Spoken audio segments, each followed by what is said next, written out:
On the 7th anniversary of our marriage, I cooked a whole table of dishes myself. Braised ribs, steamed sea bass, sweet and sour pork.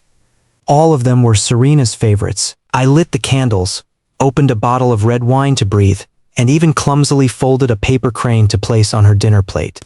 The crane came out crooked, but I thought she would like it. Back when we were running a street stall in the college town, she loved watching me fold paper cranes. She used to say the little things were adorably clumsy. The door lock clicked. Serena pushed the door open. She wore an ivory white business suit, her hair pinned up without a single strand out of place. She was now the CFO of AzureTech, the kind of powerful woman who walks with a gust of wind behind her. A man followed behind her. He had a sharp suit, gold-rimmed glasses, and a smile at the corner of his mouth that I absolutely hated. Damian, Serena's college classmate, and her first love. Back when we got married, this man was supposedly abroad. I had never even seen his face. 3 years ago, he suddenly parachuted into AzureTech and became the company's chief strategy officer.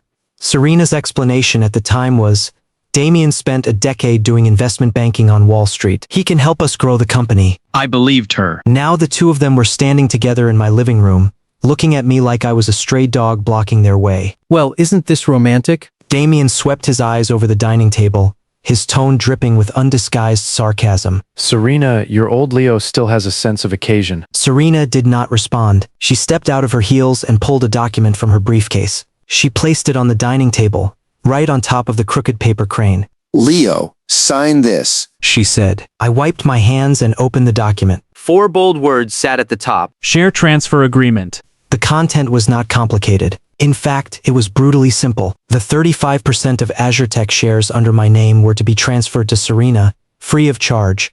Once I signed, I would have no further connection to this company.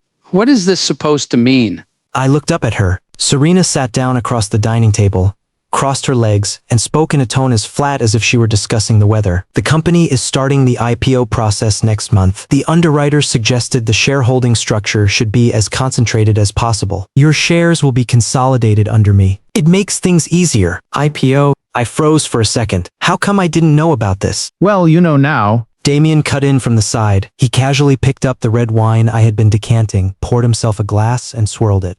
Leo, don't overthink it. It's just a technical maneuver. After the IPO, Serena won't treat you badly.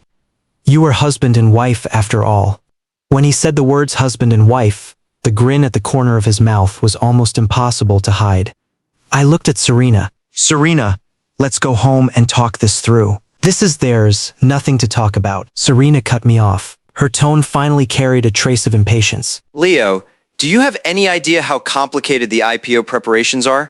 Due diligence, compliance, financial audits, shareholding structure design. Which part of any of that do you understand? Aside from cooking a couple of dishes and folding a few broken paper cranes, what can you actually do? I was stunned. The living room fell silent for a few seconds. The candle flame flickered, making Serena's face look bright one moment and dark the next. She stood up, looked down at me from above, and said every word clearly. Leo, you are just a hillbilly who can't keep up with the times. I married you back then because you could endure hardship and work hard. But now the company is about to go public. We need vision, connections, and a global perspective. Do you have any of that? What vision could he possibly have? Damian chimed in beside her, laughing heartily. Serena, why waste your breath on him? Just tell him to sign it and be done. We have the due diligence meeting tomorrow. The guys from the stock exchange will be here in the afternoon. Serena smacked a fountain pen down next to the document. The barrel hit the table with a sharp crack. Sign. I looked at her. This woman had lived with me in a basement for 7 years. She had pushed a tricycle cart with me to run a street stall. She had split one bowl of instant noodles into 2 meals with me. Now she was looking at me like she was looking at a stranger. No. Worse than a stranger. A stranger would not carry this kind of contempt. I picked up the share transfer agreement and flipped through it page by page. When I reached the 7th page, I spotted a clause. Clause 123.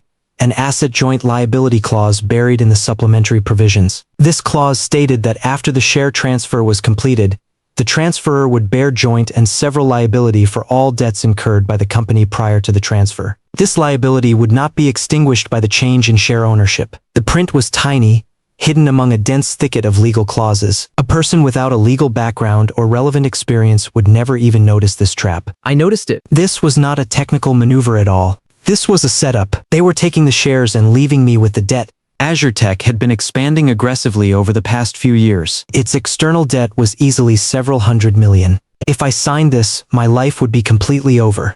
I put down the agreement and looked into Serena's eyes. Serena, are you sure you want to do this?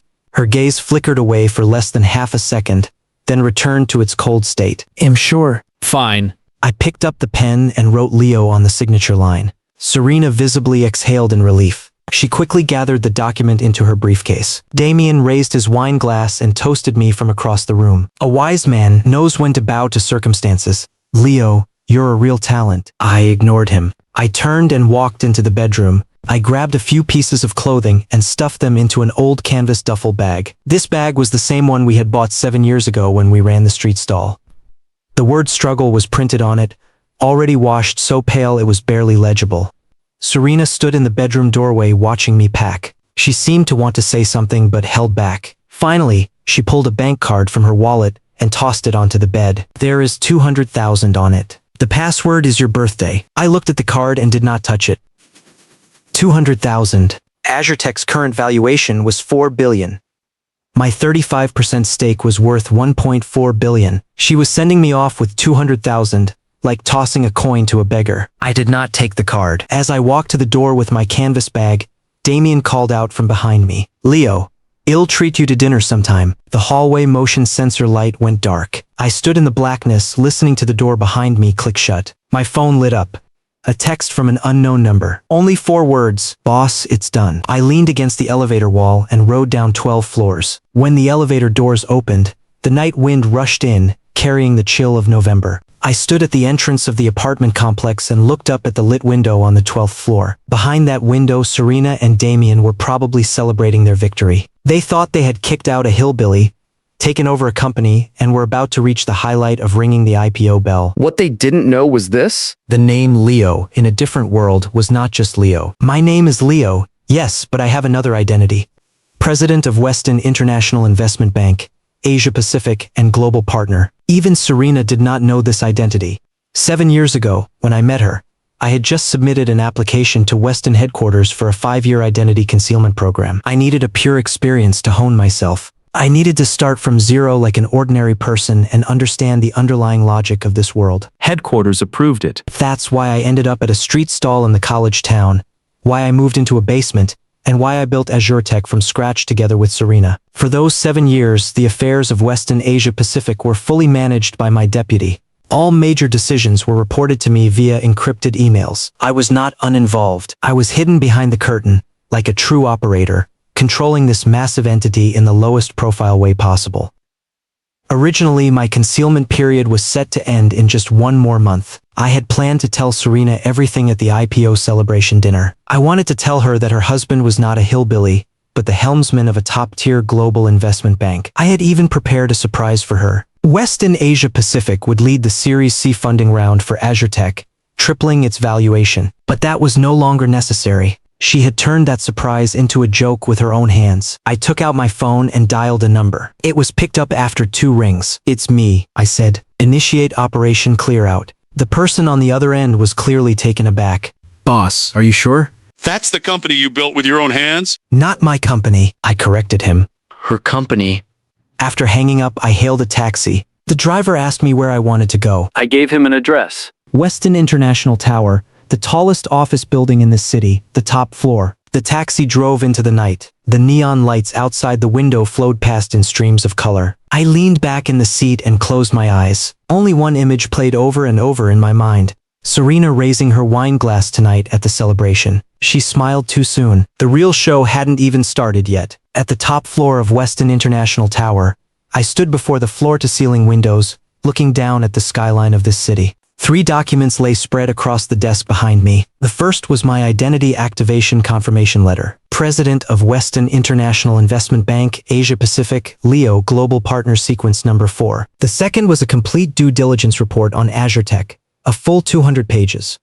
The third was a cup of black coffee, My assistant Julian had brought it in 10 minutes ago. It was now ice cold. Julian had been the actual operator of the Asia-Pacific region during my concealment. He was in his early 40s with a crew cut and rimless glasses. His work was watertight. Over the past 5 years, he had tripled the business volume of the Asia-Pacific region. Yet every encrypted email he sent me was always signed, Executive Deputy Julian. Boss, where will you be staying tonight? Julian asked from the doorway. I'll stay at the office. I said. Pull up AzureTech's debt distribution chart for me. Julian turned and left. 3 minutes later, the large screen on the wall lit up. A complex tree diagram filled the entire display. AzureTech's creditor structure was laid out for all to see. Bank loans, supply chain financing, convertible bonds, bridge loans.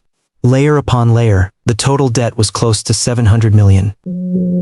One entry stood out, a convertible bond issued 3 months ago, totaling 320 million, jointly subscribed by 3 institutions. The underwriter column showed a familiar name, Meridian Capital. The actual controller of this company was Damian. I stared at the screen for a long time. Suddenly I laughed.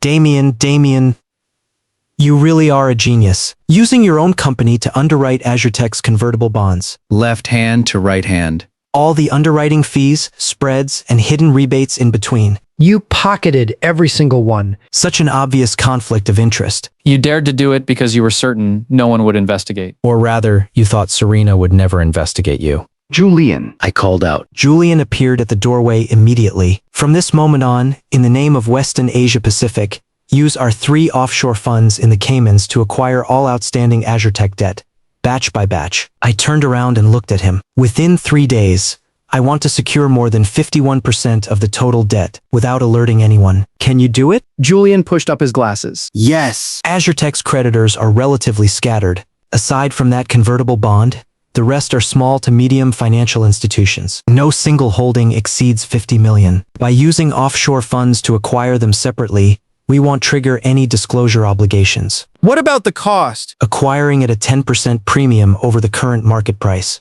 Total capital required is roughly 360 million. Julian paused. Boss, which account should this come out of? My personal partner account. Don't route it through Weston's books. Leave no traces. I said. 3 days from now, I will be AzureTech's single largest creditor. Julian noted it down, then looked up again. One more thing. Through Damian's connections, Serena has scheduled a meeting with the stock exchange pre-review team for tomorrow morning. At the current pace, AzureTech's IPO application could receive its acceptance letter as early as next week. Let them go ahead. I picked up the now cold coffee and took a sip. The bitterness was just right. The smoother it goes for them, the harder they'll fall. Julian nodded and turned to leave, but I stopped him. Wait. Look up someone for me. There's a woman named Maya around Serena. She should be her personal assistant. Maya? Julian quickly swiped through his tablet. Found her. Maya, 26, assistant in AzureTech's CEO office. She's been with the company for a year and a half, responsible for Serena's personal schedule and external communications. Get me her contact information. I said. I need to see her alone tomorrow. Julian didn't ask why. He sent the number straight to my phone. The office fell quiet again. I walked back to the floor to ceiling windows. The sky was beginning to lighten at the edges. I hadn't slept all night, but my mind was unusually clear. It felt like a giant chessboard sat inside my head. Every piece was exactly where it needed to be. My phone buzzed. It was a confirmation text from the bank, notifying me that my offshore account had been activated. The balance number was too long for me to bother counting. 7 years of dividends and investment returns as a Weston Global partner. All of it sat there, untouched. Back when Serena and I lived in that basement for $800 a month, there was no heating in winter. The two of us wrapped ourselves in a single blanket to keep each other warm. She had a fever of 40 degrees. I carried her on my back and ran 4 kilometers to the emergency room. I had only $300 in my pocket, not even enough for the registration fee. I sent Julian an email from the hallway of the ER, asking him to wire $1 million to my personal account. Julian replied instantly, done. But in the end, I didn't use that money. Not because I couldn't bear to. I was afraid it would expose me. I was afraid Serena would ask me where the money came from. I was afraid she would find out I wasn't the broke guy she thought I was. I was afraid she would learn that our marriage had been separated by a layer of secrets from the very beginning. I called Julian from that hospital hallway and told him to send the money back. Then I called every friend I had made while running that street stall, one by one, scraping together $5,000.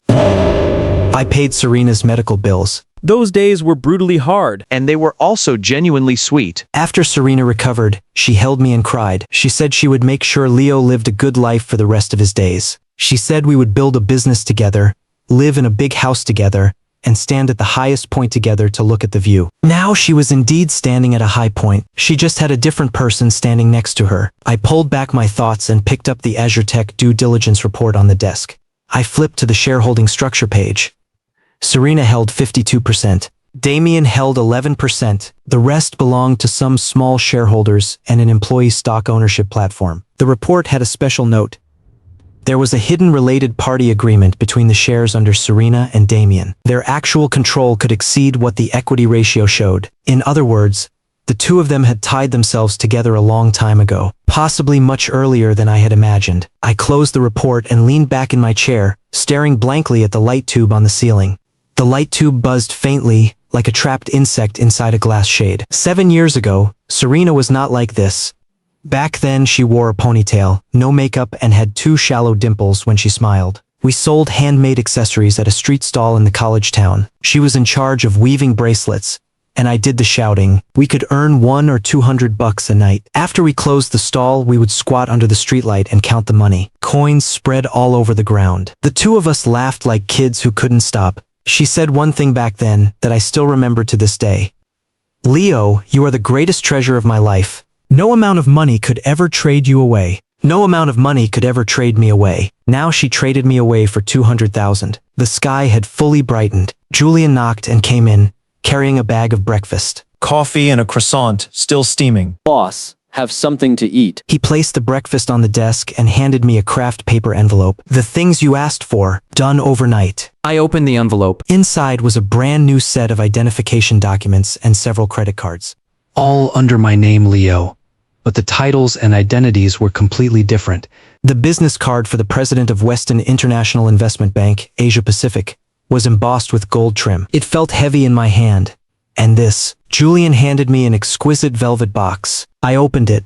Inside was a pair of cufflinks, platinum bases set with 2 deep blue gemstones. The facets refracted a cold, sharp light under the lamp. This was the identity marker for Weston Global Partners. Every partner had one. Only 12 pairs existed in the world. I put on the cufflinks and straightened my collar in front of the office mirror. The man in the mirror was sharply dressed, his hair neatly combed back, his gaze steady and sharp. He looked nothing like the Leo from yesterday, the one in an old t-shirt, carrying a canvas bag, kicked out of his own home. My phone rang. A message from Maya. One short line, "Mr. Leo, send me the time and place for the meeting." I replied with one word, "Afternoon." Then I said to Julian, "Make arrangements. I need to go somewhere tonight." Where? I pulled the invitation from my drawer. Gold embossed letters on a red background. Handwritten by Serena herself. The content was AzureTech's IPO celebration dinner. The date was the evening of the day after tomorrow. The venue was the most prestigious banquet hall in the city, the Grandeur Hall. At the bottom of the invitation, right next to Serena's name, was Damian's name. She had sent this invitation to me. The meaning couldn't have been clearer. She wanted me to watch, with my own eyes, as she and another man stood at the pinnacle, accepting the applause and admiration of the entire city. She wanted me to know that without Leo, she, Serena, could still soar to the top. She used this invitation as the final knife to humiliate me, but she didn't know that this knife would turn around and stab straight through her. Confirm this invitation. I handed it to Julian. Inform them that Mr. Leo, President of Weston International Investment Bank, Asia Pacific, will be in attendance on time. Julian took the invitation.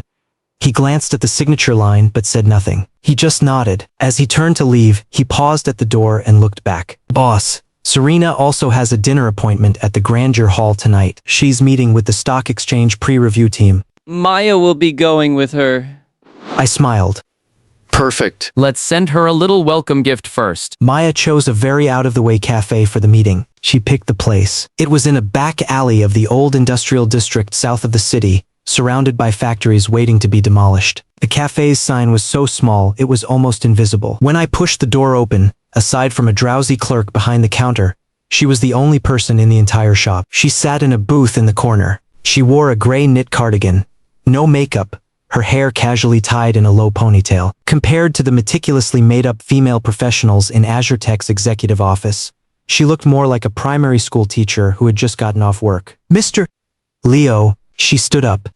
Her voice was tinged with nervousness. I sat down across from her and cut straight to the point. Maya, I know you're the person Serena trusts the most.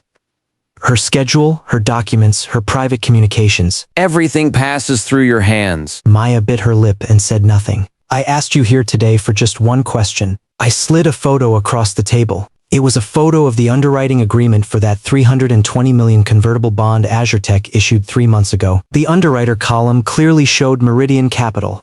Did you handle this deal? Maya glanced at the photo, her fingers subconsciously twisted together. She stayed silent for about 10 seconds, then looked up. Her eyes were already red. Mr. Leo, I've been with Serena for a year and a half. In that year and a half, through Damian's connections, Meridian Capital has taken at least $50 million in underwriting fees and financial advisory fees from AzureTech. Her voice was very soft, but she enunciated every word clearly. None of these fees were backed by any actual financial advisory services. They were all fabricated line items. Serena knows about this. She allowed it. Do you have proof? Maya pulled a USB drive from her bag and placed it on the table. This is everything I could gather. Internal account screenshots, transfer records, email correspondence. I've been saving these for 6 months. I looked at that small black USB drive but did not reach for it. Why? Maya froze. What do you mean?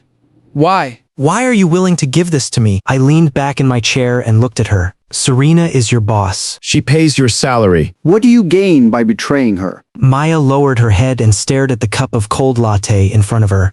A long moment passed before she spoke. Her voice carried something that had been suppressed for a very long time. 3 months ago, my younger brother graduated from university. Financial engineering. Top 3 in his entire program. He submitted his resume to AzureTech. He didn't even get an interview. I went to Serena to ask for a favor, just to pass his name along. After all, I'm someone by her side. She paused. Her fingernail scratched a faint mark onto the coffee cup. Serena was on the phone at the time, discussing the personnel adjustments after the IPO with Damian. After she hung up, she said one thing to me. Maya, I'll make a note about your brother. But now that the company is going public, our hiring standards need to be raised. We won't be considering graduates from average schools anymore. Maya looked up. Her reddened eyes met mine. Mr. Leo, my brother studied at a university ranked 3rd in the entire province. That's not an average school. Meanwhile, 5 of the people Damian brought in are relatives from his hometown. Fake diplomas, fake resumes. Serena turned a blind eye and took them all in. My brother didn't even get an interview, all because he doesn't have a brother-in-law named Damian. I stayed silent for a few seconds. Then I reached out and picked up the USB drive. What's your brother's name? Liam, tell him to report to Weston International Tower tomorrow. Ask for Julian. I stood up and tucked the USB drive into the inside pocket of my suit jacket. Tell him, Weston Asia Pacific, Quantitative Trading Department. 3 months probation. After confirmation, starting annual salary of $400,000 and above. Maya was stunned. Her mouth opened and closed, like she wanted to say something but couldn't. Finally, she nodded hard. Tears fell, but she wiped them away with the back of her hand almost instantly. Mr. Leo, one more thing. She stopped me before I turned away. At the celebration dinner the day after tomorrow, Serena has invited the entire business elite of the city. She also had Damian prepare a video. It's going to be played on the big screen. What video? A recap of AzureTech's entrepreneurial journey. Maya paused. Her voice became strained. Serena specifically told the editor to delete every single image of you participating in the founding of the company. The only core founding team members shown in the video will be her and Damian. I let out a short laugh. Not surprised. In fact, I found it a little amusing. What Serena wanted was not a company. What she wanted was a myth without Leo in it. A clean, spotless origin story that belonged only to her and Damian. Understood. I pushed the door open. The cold November wind rushed in. See you the day after tomorrow? That night, Julian's acquisition operation sent back its first phase battle report. AzureTech's debt structure was even more fragmented than we had anticipated. Apart from that $320 million convertible bond, the remaining nearly $400 million in debt was spread across 14 institutions, 3 city commercial banks, 5 supply chain finance companies, 4 financial leasing companies, and 2 microloan companies. Julian used a 4-layer nested offshore fund structure. He swept the market through 5 different trading accounts. By noon the next day, 9 institutions had already agreed to transfer the debt they held. The combined holdings accounted for 39% of AzureTech's total debt. We still need 12%. Julian reported over the phone. The 3 city commercial banks hold the largest share among the remaining 5, over 200 million combined. Bank procedures are slower. They need internal approval for credit asset transfers. How long? Normal process takes at least 5 business days. We don't have 5 business days. I said. Raise the price. Offer a 20% premium. Demand that they complete internal approvals by noon tomorrow. If anyone hesitates, tell them that Weston Asia Pacific has a complete due diligence report on AzureTech. If they don't sell, once this report goes public, the market value of these debt holdings will drop by at least 30%. Julian was silent on the other end for 2 seconds. Then he said one word. Ruthless. Being kind to your enemy is being cruel to yourself. I said, it's an old saying, but it works. At 2 o'clock in the afternoon on the 3rd day, the credit asset transfer agreement for the last city commercial bank was signed and took effect. At that point, through its offshore funds, Weston Asia Pacific had accumulated 51% of AzureTech's total debt. The total acquisition cost was $380 million. Among these holdings was 62% of that $320 million convertible bond. This meant that even the convertible bond Damian himself had issued was now mostly under my control. According to the terms of the debt agreements, a single creditor holding over 50% of the total debt had the right to demand immediate repayment of all outstanding debt from the debtor. The exercise of this right was not restricted by any other agreements. This was a ticking time bomb. And the detonator was in my hand. I had Julian compile all the debt acquisition documents into a binder and lock it in the safe in my office. Then I pulled out that gold-embossed invitation from my drawer. The Grandeur Hall, November 17th, 7 p.m. AzureTech IPO celebration dinner. The invitation design was very tasteful. On the front was AzureTech's new logo, a seagull spreading its wings, supposedly symbolizing soaring to broader horizons. Below the logo was a line of gold-embossed text. In gratitude to every fellow traveler, I ran my finger over those words and found them incredibly ironic. Every fellow traveler, except Leo. On the day of the celebration dinner, a 50-meter red carpet was rolled out at the entrance of the Grandeur Hall. I arrived at 7:10.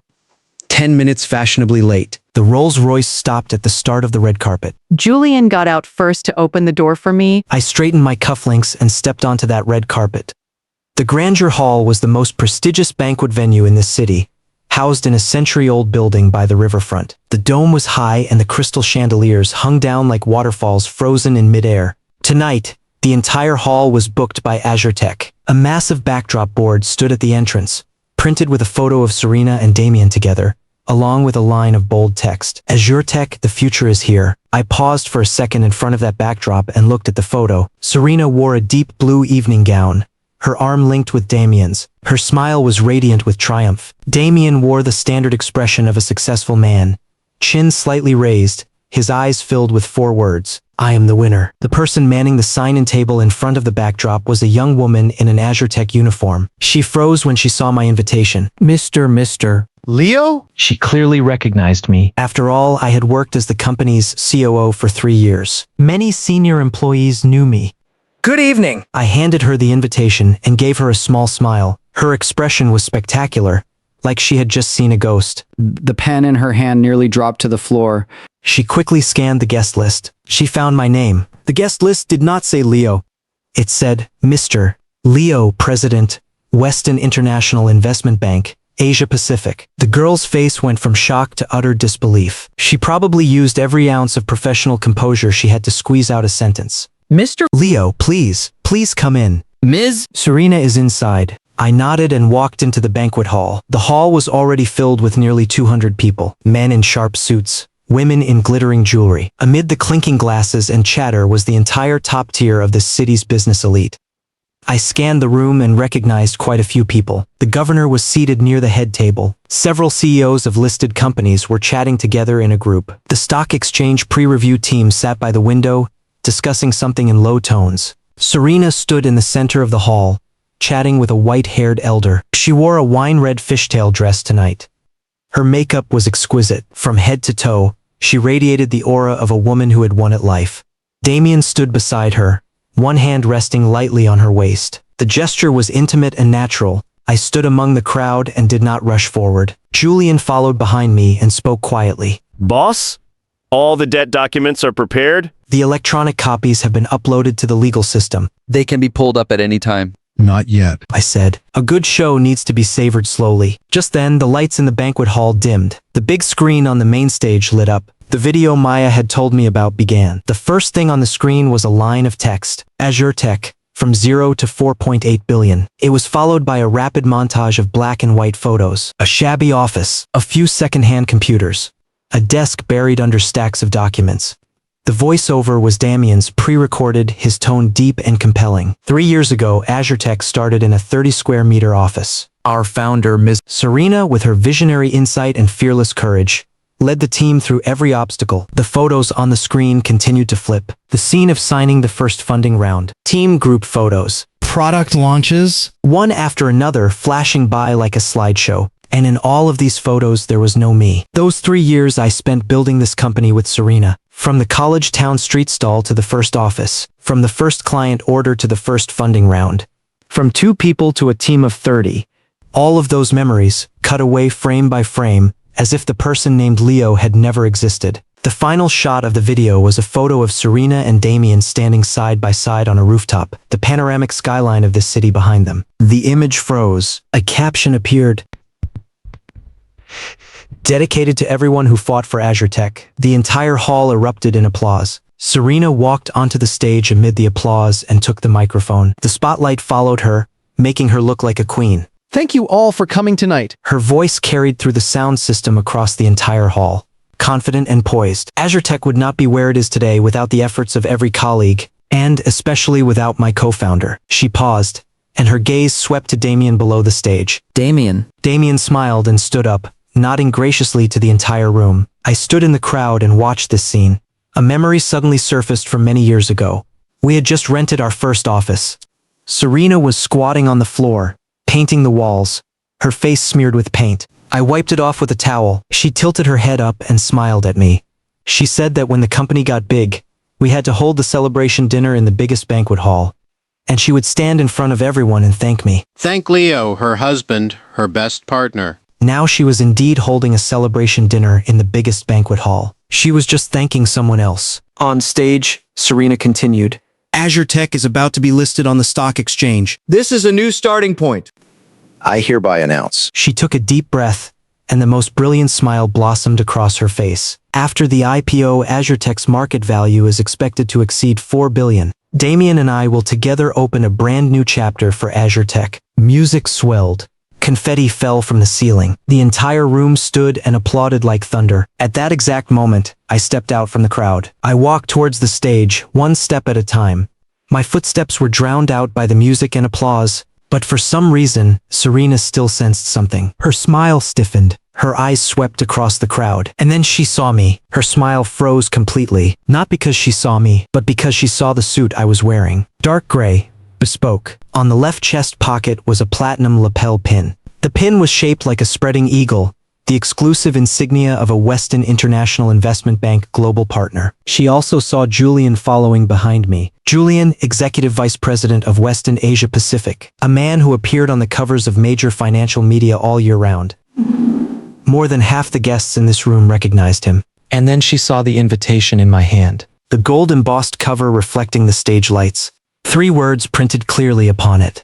Leo. The entire banquet hall was looking at me. I stood below the stage and looked up at Serena. The corner of my mouth curved into a smile she knew all too well. Ms. Serena, it's been a while. I said. Leo, President of Weston International Investment Bank, Asia Pacific. I'm here as invited.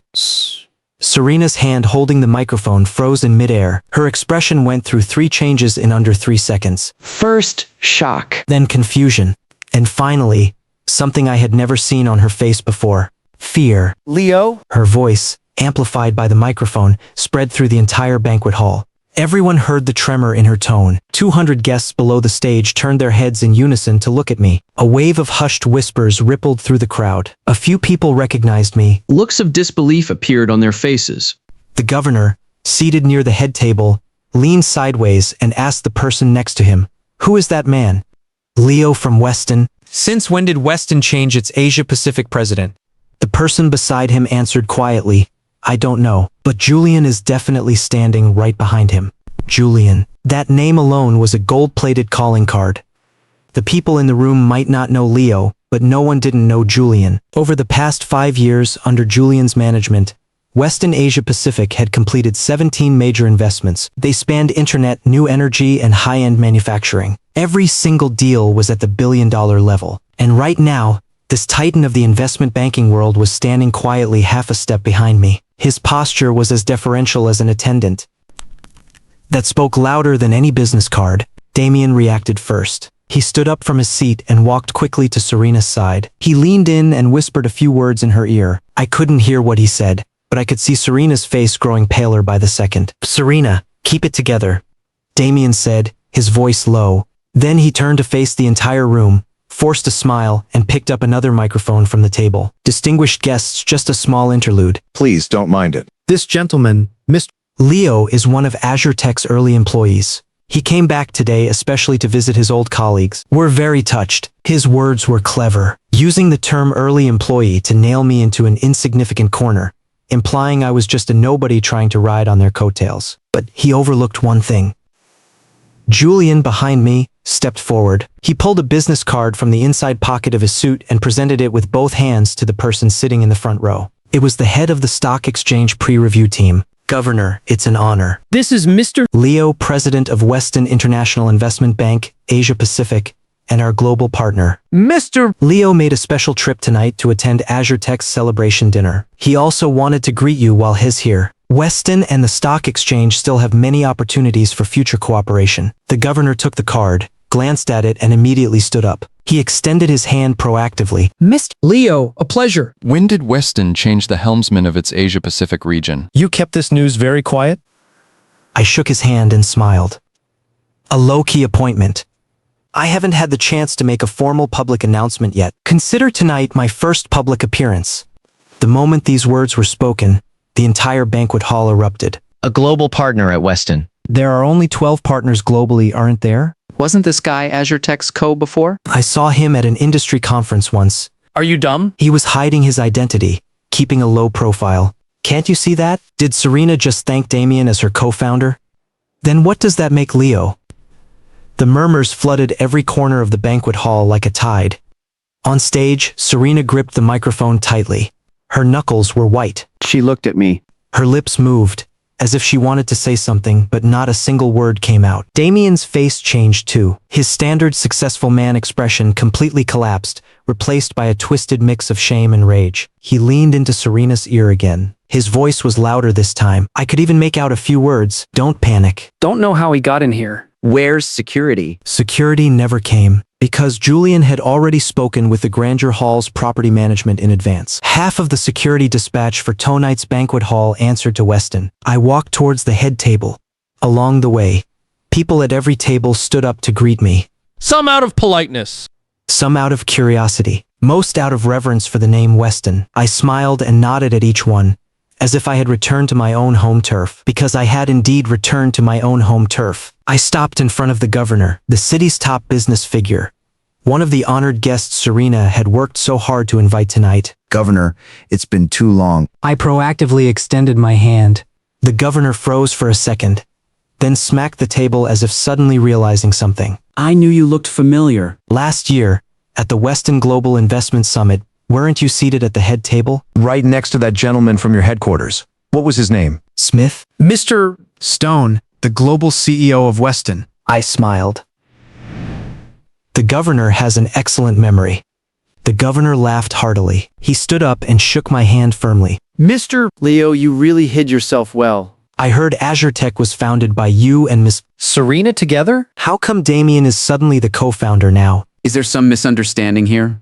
The question was masterfully phrased. It stated the facts while giving Serena a way out. If you correct yourself now, there's still time. But Serena did not correct herself. She stood on stage, biting her lips so hard it was white. Something swirled in her eyes, but she refused to let it fall. Her gaze was locked on me. That look held anger, shock, fear, and something else I couldn't quite name. Was it regret? I didn't know. And I no longer cared. Just then, the lights in the banquet hall suddenly returned to full brightness. The AzureTech logo on the big screen vanished. It was replaced by a clean interface, the login page for Weston International Investment Bank's internal legal system. Julian had somehow made his way next to the control console. He held a tablet and whispered a few words to the operator. The operator nodded and switched the feed. Every pair of eyes in the room was drawn to the big screen. I turned to face the entire room and adjusted my cufflinks. The two deep blue gemstones refracted a cold, sharp light under the chandeliers, like two eyes watching every person present with an icy stare. Distinguished guests, I want to thank Ms. Serena and Mr. Damian for their kind invitation. I originally came here tonight just to have a glass of wine and catch up. I paused. My gaze swept over Serena and Damian. Both their faces were now as white as paper.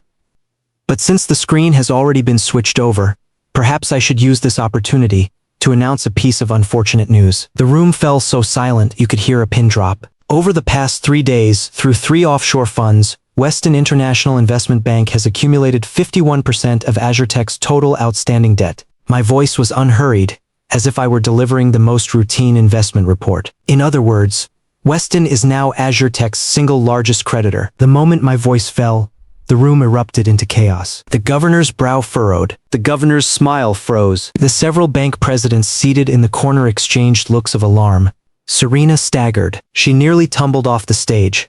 Damian caught her, but his own hands were trembling. Leo, what do you mean? Serena finally spoke. Her voice was hoarse, almost a shout. My meaning is very simple. I looked at her, enunciating each word. According to the agreement signed when AzureTech issued its bonds, a single creditor holding over 50% of the total debt has the right to demand the debtor, that is, AzureTech, to immediately repay all outstanding debt. Principal, interest, penalty fees. Not a single cent less. Julian pulled up the scanned copy of the debt agreement on the big screen. The relevant clause was highlighted in a red box, clear as day. Black ink on white paper. I stepped onto the stage and walked up to Serena. Less than a meter separated us. I looked into her eyes. My voice was not loud, but every word drove into her ears like a nail. Ms. Serena, I am now formally notifying you. Weston demands that AzureTech repay all its debts within 30 days. In total, 800 million. The words 800 million hit the banquet hall like a thunderclap, silencing the entire room into a graveyard. Serena's face had completely drained of all color. She stumbled backward and collided with the audio equipment at the edge of the stage, producing a dull thud. Damian quickly steadied her, but his own lips were trembling. Behind those gold-rimmed glasses, his eyes were filled with sheer disbelief. Are you insane? Serena's voice was practically torn from her throat, hoarse and shrill. Leo, do you have any idea what you're doing? Of course I do. I took a neatly bound document from Julian and flipped open the first page, showing it to her. This is the complete list of AzureTech debts now held by Weston Asia Pacific. It covers 14 original creditors, totaling 51% of the total debt share. The transfer agreement for every single debt is here. They all have the signatures and seals of the original creditors, the filing numbers of the offshore funds, and the witness letters from the law firm. Would you like to verify them one by one? With each sentence I spoke, Serena's face grew a shade whiter. The crowd below had completely boiled over. The governor stood up, his face stern, and gave quiet instructions to his secretary beside him. The head of the stock exchange pre-review team took off his reading glasses and leaned back in his chair. His expression looked like he was watching a disaster unfold live. Several bank presidents were already on their phones, their voices hushed, but the tension on every face was unmistakable. 800 million, what's AzureTech's total assets again? I saw their financial report last year. Total assets under 600 million. Liabilities close to 700 million. They were operating on high leverage all along. Now Weston is demanding a lump sum repayment.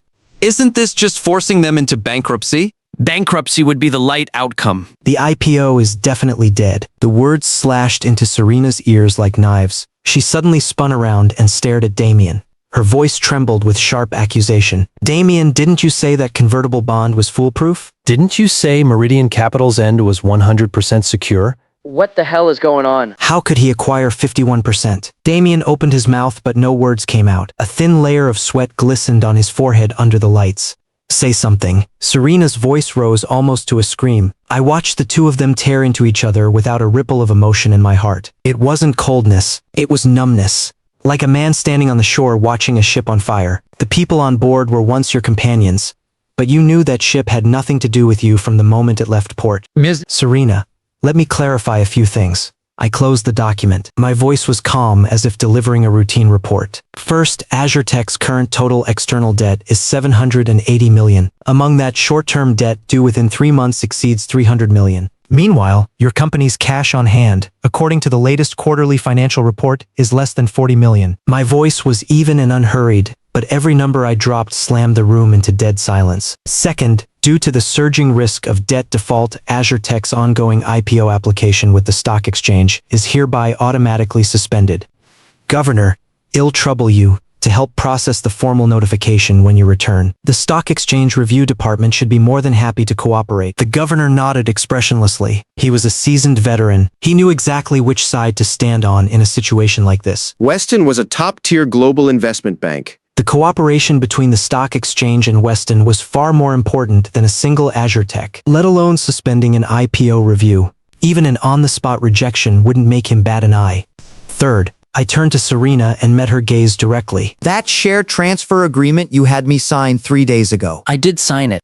But what you probably don't know is that I have already instructed my lawyers to file a lawsuit to rescind the agreement. The grounds are fraudulent contractual terms. I pulled the copy of that share transfer agreement from the inside pocket of my suit jacket. I flipped to the 7th page and pointed to the clause circled in red. Clause 123.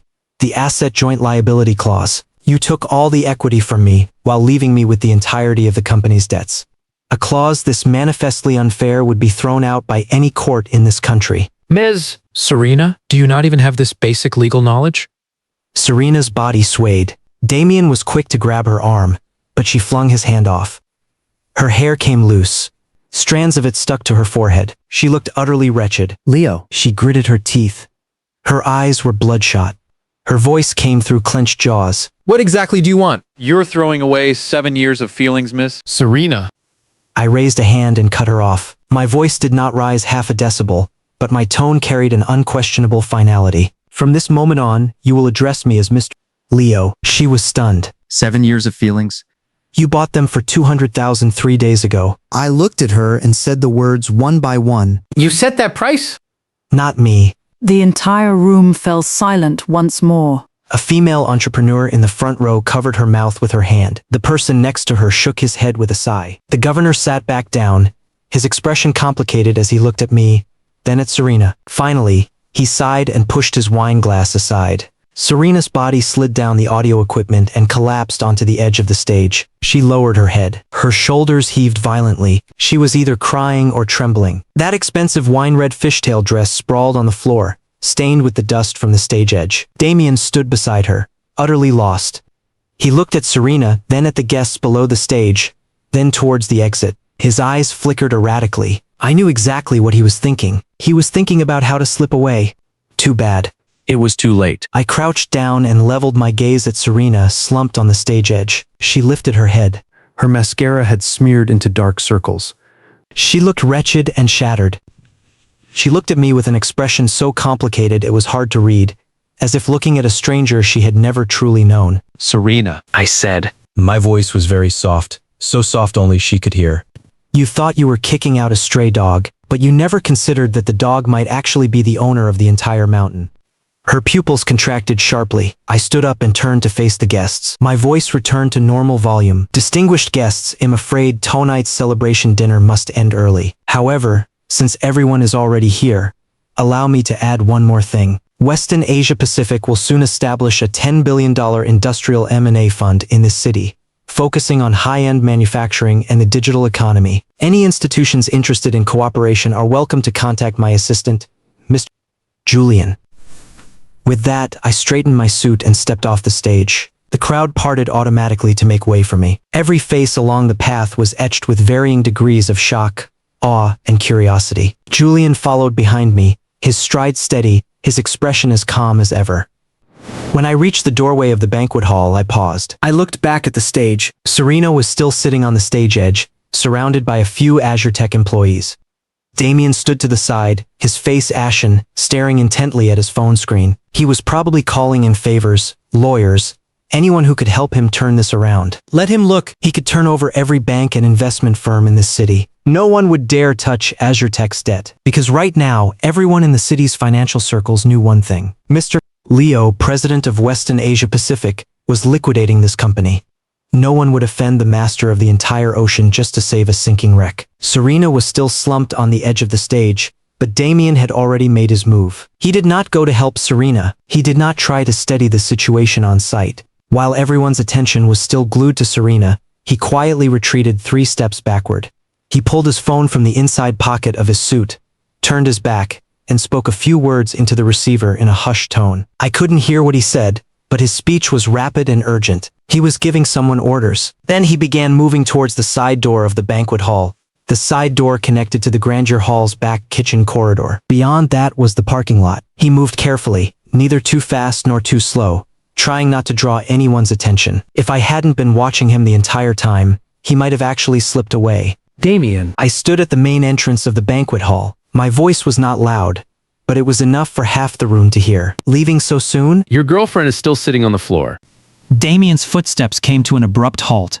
Over 100 pairs of eyes in the room swiveled towards him. He froze by the side door, his hands still on the handle. He couldn't move forward and he couldn't move back. Leo, that's enough. He turned around. A muscle in his cheek twitched. He forced a strained smile. What's happening tonight is between you and Serena. It has nothing to do with me. Nothing to do with you? I laughed. I took the black USB drive from Julian and held it up for the entire room to see. Then what about the contents of this USB drive? Do they have nothing to do with you either? The moment Damian saw that USB drive, his pupils contracted violently. He recognized it. It was the evidence Maya had been saving for 6 months. He might not have known that Maya had betrayed them, but he definitely understood what that USB drive meant. I don't know what you're talking about. His voice had clearly weakened. I handed the USB drive to Julian. Julian walked to the control console and exchanged a few quiet words with the operator. Seconds later, a document appeared on the big screen. The Financial Advisory Service Agreement between Meridian Capital and AzureTech. The agreement amount was $8.5 million. The service description column read, IPO Guidance and Strategic Consulting. Damian should be very familiar with this agreement. I walked next to the big screen and tapped the date on the document with my finger. This advisory agreement was signed in June of this year. But according to Meridian Capital's internal timekeeping system, from June to September, not a single Meridian Capital employee provided even 1 hour of consulting services to AzureTech. In other words, this $8.5 million was taken for absolutely nothing. Another wave of uproar swept through the crowd below. Several partners from investment banks and law firms began murmuring amongst themselves with serious expressions. Padding advisory fees was not unheard of in the industry, but being publicly exposed like this was a completely different matter. Julian continued to flip through the pages. The second document was a supply chain financing deal AzureTech had done at the end of last year. The amount was $120 million. The stated use of funds was purchasing raw materials. But the actual bank transaction records showed that 3 days after the funds arrived, the money was split into 3 transfers. One transfer of $40 million went directly into Damian's personal account. What did Damian do with this $40 million? I turned my head and looked at Damian. The color had completely drained from his face. He bought a Riverview penthouse. Plus a Maybach. What a coincidence. The purchase dates for both items were only a week apart from the date of this transfer. This is slander. Damian finally snapped. His voice shot up a full octave, nearly a shriek. Leo, if you've got the guts, show me the proof. You're claiming I embezzled funds based on bank records? I can sue you for defamation. Defamation? I looked at his enraged expression and grew even calmer. Fine. Let's let the professionals decide. I turned towards the governor's direction and gave a slight nod. The governor understood immediately. He picked up his phone and dialed a number, spoke a few words, then stood up and announced clearly, "The Stock Exchange Review Department has just confirmed. AzureTech's IPO application has been formally rejected. The reason is significant financial discrepancies discovered during the due diligence process, suspected misrepresentation." With that, the entire banquet hall was blown wide open. The IPO rejection meant that all of AzureTech's efforts over the past several months had gone up in smoke. Investors, underwriters, law firms, accounting firms, all the hard work of everyone involved was completely wasted. And Damian, as the company's chief strategy officer and financial advisor, was the person most responsible. But this was not over yet. The main doors of the banquet hall were suddenly pushed open. 2 men in dark blue uniforms walked. They headed straight for Damian. One of them pulled a piece of paper from his briefcase, unfolded it, and showed it to him. "Mr. Damian, we are from the Financial Crimes Unit.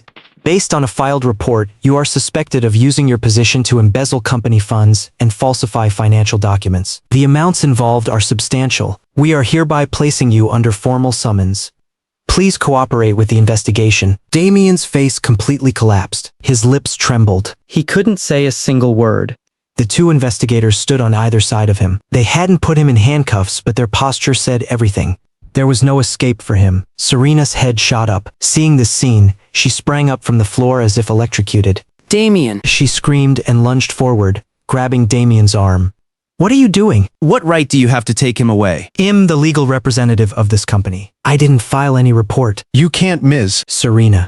One of the investigators cut her off without any expression. The reporting party is not AzureTech. It's Weston International Investment Bank. As AzureTech's largest creditor, Weston has the right to report related party violations by the debtor's associates to law enforcement. The evidentiary materials were provided by Weston's legal department. They have passed the preliminary review by our unit. Serena's hand froze on Damian's arm as if turned to ice. Weston filed the report? She repeated the words in a murmur. Then she slowly turned her head and looked at me. Her eyes were bloodshot.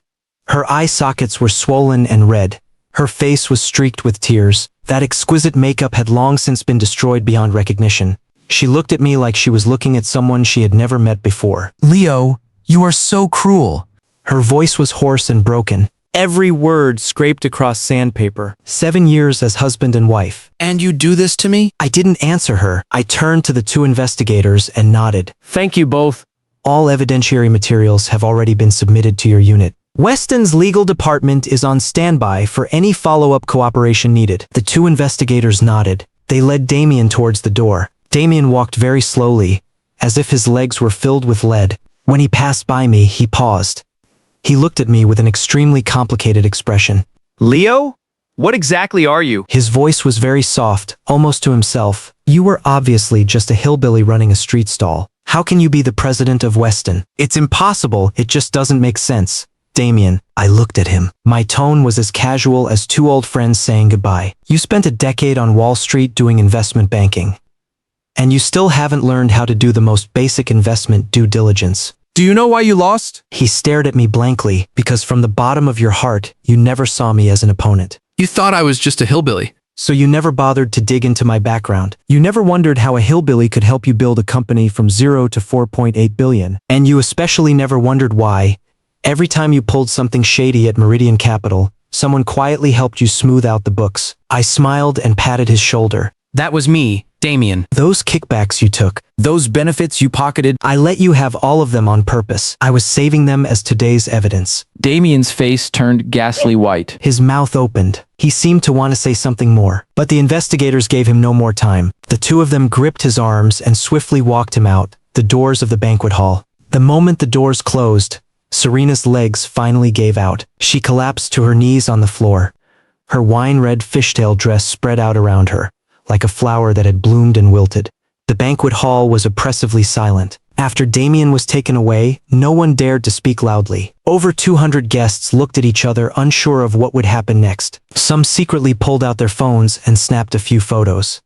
But most just stood in place, waiting to see the final act of this grand spectacle. Serena was kneeling on the floor, her head down, her shoulders trembling violently. Her hair had come completely undone, draped over her shoulders like a pile of weeds. One of her high heels had been kicked off somewhere. The other still hung crookedly on her foot. I stepped off the stage and stood before her. Miss Serena, I said. Stand up. She raised her head to look at me. Her eyes were so swollen she could barely open them. Her lips quivered. It seemed like she wanted to say something, but all that came out was a string of muffled, unintelligible sounds. She finally managed to force out a sound, then stopped. She seemed to want to call me Leo, but suddenly remembered my words from earlier. She forcibly changed her address. Mr. Leo, sorry. I stand up. I repeated. My tone carried no emotion whatsoever. She braced her hands against the floor and shakily pulled herself up. Her legs were still weak. As she stood, she nearly collapsed again. Her hand flailed in the air before catching the back of a chair to steady herself. Julian walked to my side. In his hand was a tablet. He spoke a single sentence in a low voice. The volume was small, but the content was enough to drain the last trace of color from Serena's face. Boss, the secondary market operation is ready. The 52% of AzureTech shares under Serena's name consists of the 35% from the share transfer agreement signed 3 days ago and 17% from her original holdings. Based on AzureTech's last valuation in the private market, the total market value of these shares is approximately 800 million. 800 million. The number echoed through the banquet hall like the long toll of a bell. Serena, I looked at her. 3 days ago, you bought out my 35% stake for 200,000. Today, I'm selling the entire 52% stake under your name at full market price. Her eyes suddenly bulged wide. You? What gives you the right to sell my shares? Those shares are in my name. You have no right. Of course I have the right. I cut her off. My voice turned cold because that 35% share transfer agreement was signed under fraudulent conditions. As I just said, the court has already accepted the lawsuit to rescind the agreement. And this afternoon, they issued a pretrial asset preservation order. Julian flipped the tablet around. On the screen was a scanned copy of the court order, stamped with the bright red official seal. The content of the order was clear. During the litigation period, all AzureTech shares under Serena's name were to be frozen. Any form of transfer or pledging was prohibited. The preservation applicant, Leo, had the right to entrust a third-party institution to conduct a fair disposal of the frozen assets. The preservation applicant is me. The third-party institution designated by the court to conduct the fair disposal is Weston International Investment Bank. I looked at Serena and said the words one by one. So, Miss Serena, what I'm selling is not just your shares. I'm selling all of your hope. I nodded to Julian. He opened a video conferencing interface. 3 split screens appeared, each showing a live feed from a trading room. The backgrounds of the 3 trading rooms were 3 different cities, all major financial hubs. Each room held over a dozen traders. In front of them, electronic screens flashed with dense streams of numbers. The 3 trading teams from Western Asia Pacific, North America, and Europe are all online and synced. Julian's voice carried through the sound system across the entire hall. Based on AzureTech's last private market valuation round, at a market price of $36.50 per share, Miss Serena's 52% stake amounts to approximately 220 million shares. We will divide these into 10 trading blocks. They will be simultaneously offered to 130 institutional investors globally through open bidding. A collective gasp rose from the entire room. Open bidding? Everyone in this room knew what that meant. AzureTech was now at the center of a maelstrom. Founder suspected of fraud. Full debt default. IPO application rejected. Putting the shares on the market for open bidding right now would only trigger a cascading price crash. No institution would catch a falling knife at a time like this. Even if someone did, the price would be beaten down to a fraction. Leo, don't you dare. Serena shrieked hoarsely. She frantically reached to grab the tablet from Julian's hands. Those shares are mine. I built this company with my own hands. You can't. You built this company with your own hands? I spun around and stared at her. For the first time, my voice rose. Serena, say that again. She was so startled by my suddenly raised voice that she stumbled backward. She crashed into a chair and collapsed into it. AzureTech's first client was introduced by a wholesaler I met at that College Town Street stall. The lead investor for our first angel round was found after I took our business plan and pitched to 130 firms. The supply chain system for the company's first breakout product was built after I camped out in factories for 3 months to get it running. I walked towards her step by step. You say you built this company with your own hands? Serena, you built it on top of Leo's shoulders. My voice reverberated throughout the banquet hall. No one spoke. Everyone held their breath. Serena curled up in the chair, trembling uncontrollably. Her lips quivered. Tears streamed down her face without stopping. She looked at me with a gaze that was almost begging. Her voice was hoarse and broken.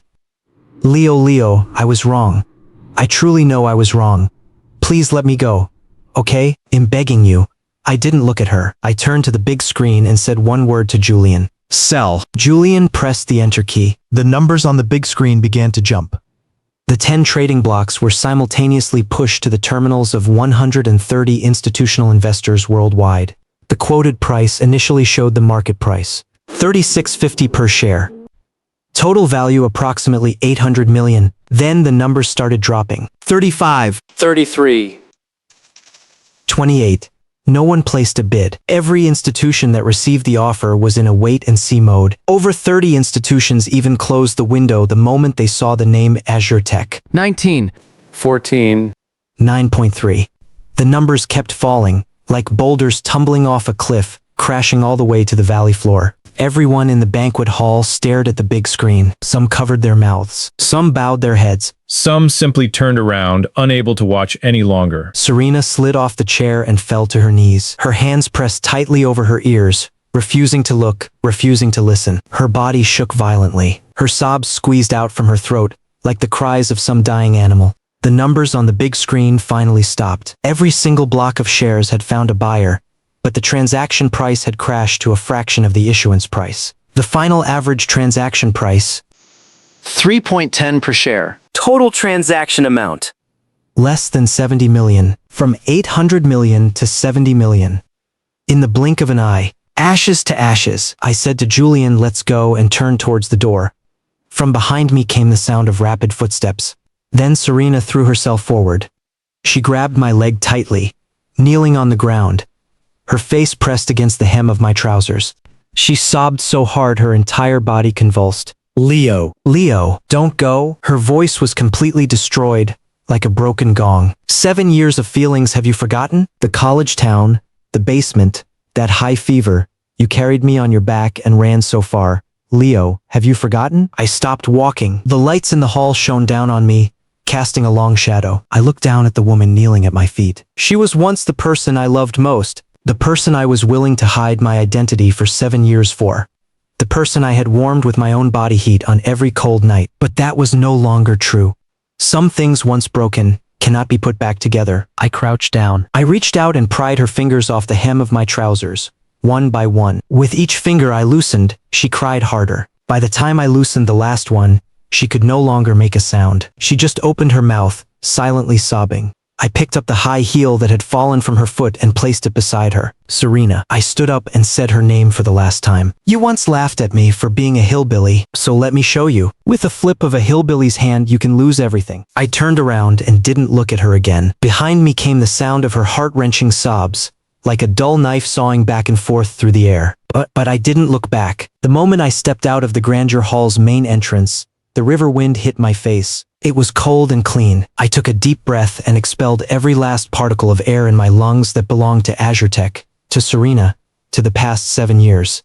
Julian followed behind me and handed me a bottle of water. "Boss, the car is waiting below." I took the water, twisted the cap, and drank. The water was cold. It flowed down my throat, crisp and refreshing. "Julian, is the next phase of the plan ready?" "Ready?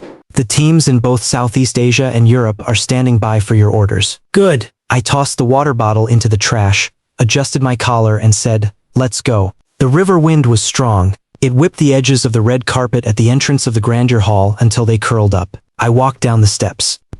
The door of the Rolls-Royce was already open. Julian stood beside the car, one hand holding the door, the other holding his tablet. He was quickly scrolling through the information on the screen. Under the blue glow of the screen, his expression looked especially cold.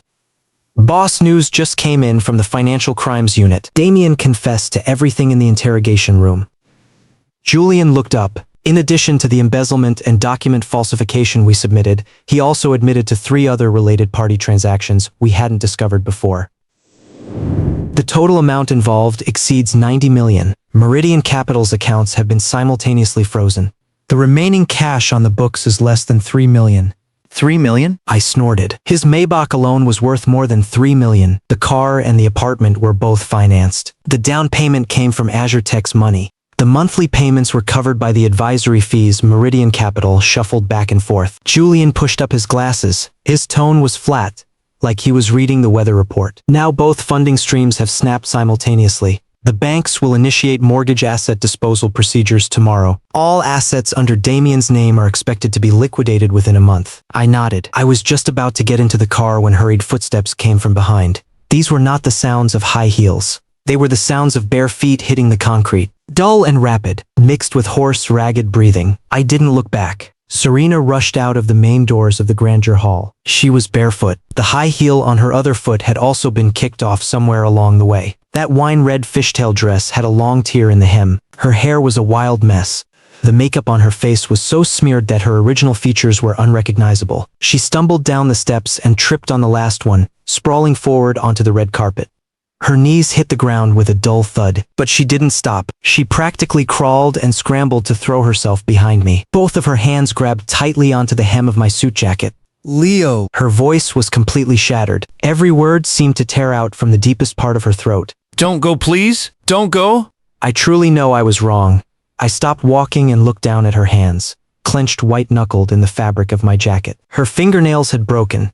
The salon polish had chipped off in several places, revealing the cracked nail beds beneath. Ms. Serena. My voice was very calm. Let go! I won't let go. The sound she made was almost a shriek.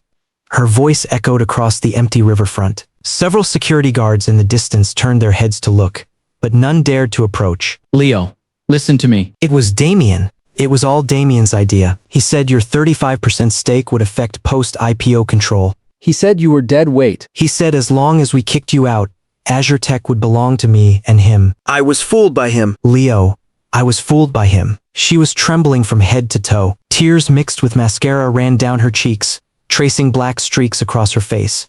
She looked up at me. Those eyes that once made my heart race were now filled with bloodshot veins and tears. Her lips trembled, as if waiting for a miracle. You were fooled by him? I looked down at her. The corner of my mouth lifted, but there was no smile in it. Serena, you were the one who personally placed that share transfer agreement in front of me. You were the one who personally confirmed that asset joint liability clause with the lawyer. Every single word you said to me. Hillbilly! Can't keep up with the times. Aside from cooking and folding paper cranes, what can you even do? Did Damian force you to say all those words? Her mouth hung open. Not a single word came out. You say I ran a street stall. I cooked. I folded paper cranes. I slowly pried her fingers off one by one. But what you didn't say was this. We ran that street stall because you wanted to start a business. I cooked because you worked late and came home hungry. I folded that paper crane because it was the first birthday gift you ever received after marrying me. You called me a hillbilly, Serena. But the person who squatted with you under a streetlight counting those coins back then was this very hillbilly. Serena's body shuddered violently. She let go. Not because I pried her fingers open. She let go because she had lost all her strength. She collapsed onto the ground, both hands covering her face. Her shoulders heaved fiercely. Her sobs squeezed through her fingers, muffled and desperate. Just then, she suddenly lowered her hands and lifted her head. She looked at me with an expression I had never seen before. That gaze was a mixture of despair, madness, and one final gambler's desperate throw. Leo. Her voice suddenly became very soft, so soft it was nearly swallowed by the river wind. I know you won't forgive me, but you wouldn't just stand by and watch me die, would you? As she spoke, she scrambled up from the ground and stumbled 2 steps backward.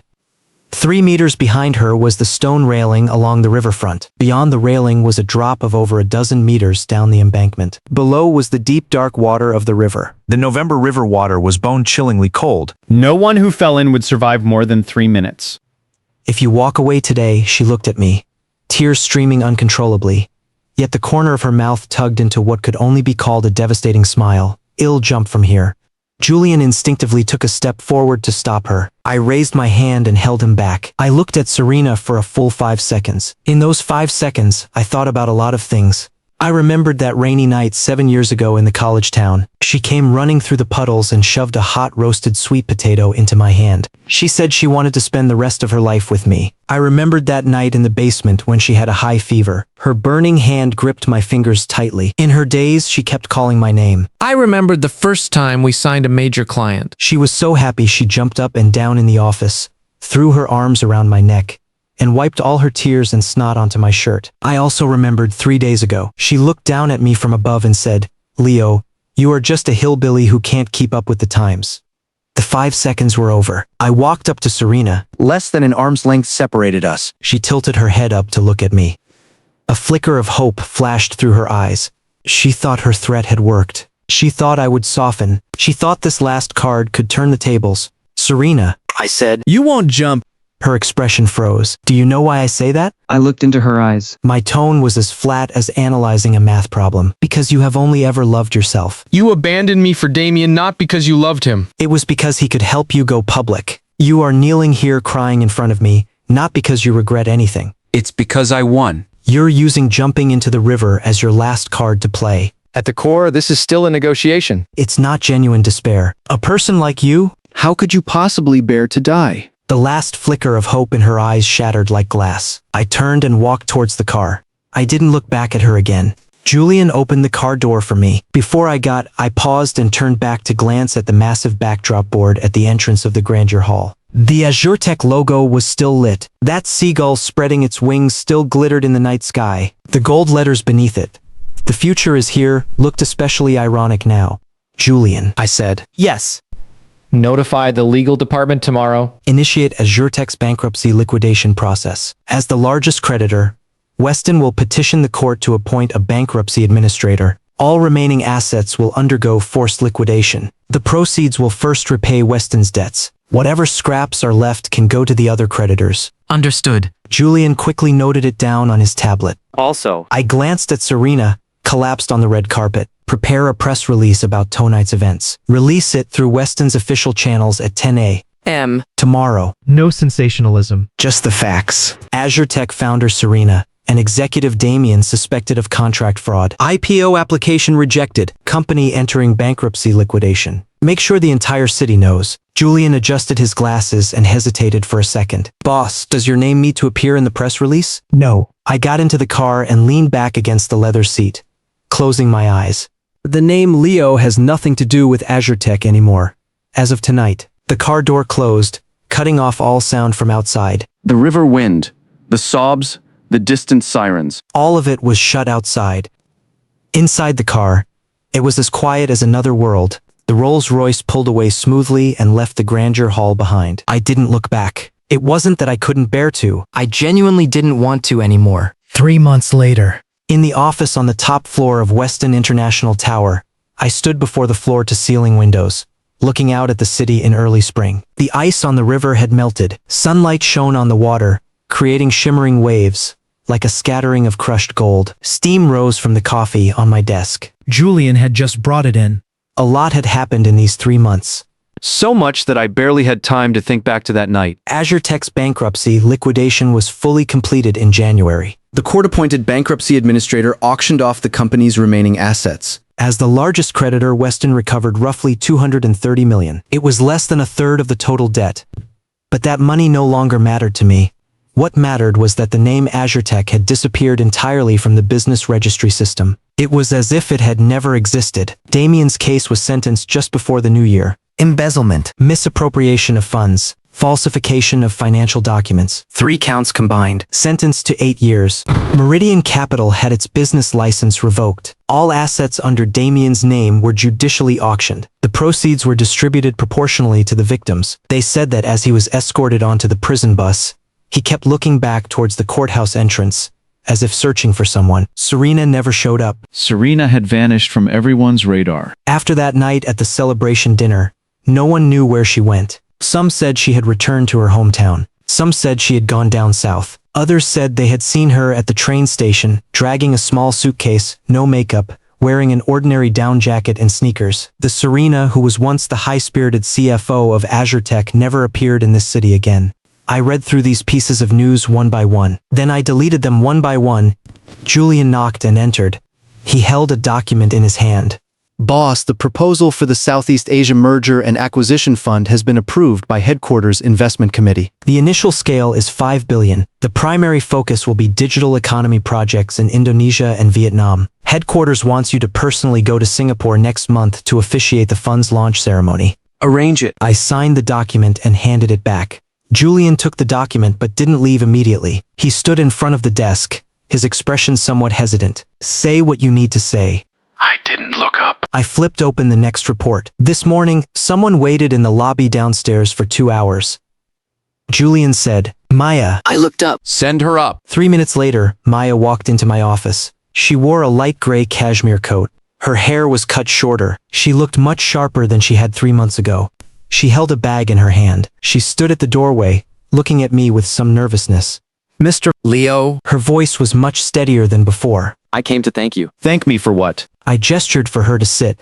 My younger brother Liam joined Weston 3 months ago. Has already passed his probation assessment in the quantitative trading department. Julian gave him his formal offer letter last week and transferred him to the newly established AI strategy group. As she spoke, Maya's eyes turned red.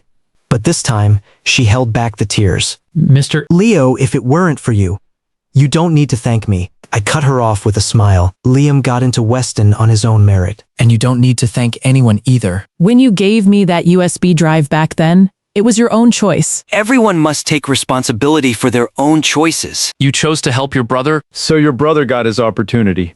That's cause and effect. It's not a favor. Maya was silent for a few seconds. Then she nodded solemnly. She placed the bag in her hand on the desk, stood up, bowed, and turned to leave. At the door, she paused and looked back. She said one last thing. Mr. Leo actually miss Serena, she called me once afterward. She said the stupidest thing she ever did in her life was forget the paper crane you folded for her. I smiled and didn't answer. After Maya left, the office fell quiet again. I opened the bag she had left behind. Inside was a transparent glass box. Inside the box lay a paper crane. It was crooked. The folds were messy. The paper had already yellowed. It was the one I had folded 7 years ago. So she had kept it after all. I looked at that paper crane for a long time. Then I closed the lid of the glass box and placed it in the bottom drawer of my desk. Inside that drawer were a few old things. A photo of the college Town Street stall, a rusty tricycle key, and that canvas duffel bag, washed so pale the word struggle was barely legible. I arranged these things neatly and then closed the drawer, not to treasure them, to archive them. The files of the past 7 years were all sealed inside this drawer. They would not be opened again. Julian knocked again. This time he had a tablet in his hand. On the screen was the interface for a Weston Global Executive Video Conference. The presidents of the 4 regions New York, London, Tokyo, and Singapore were all online and waiting. Mr. Stone, the global CEO, sat in the center frame. He waved at me. Leo, congratulations. I've reviewed the proposal for the Southeast Asia Fund.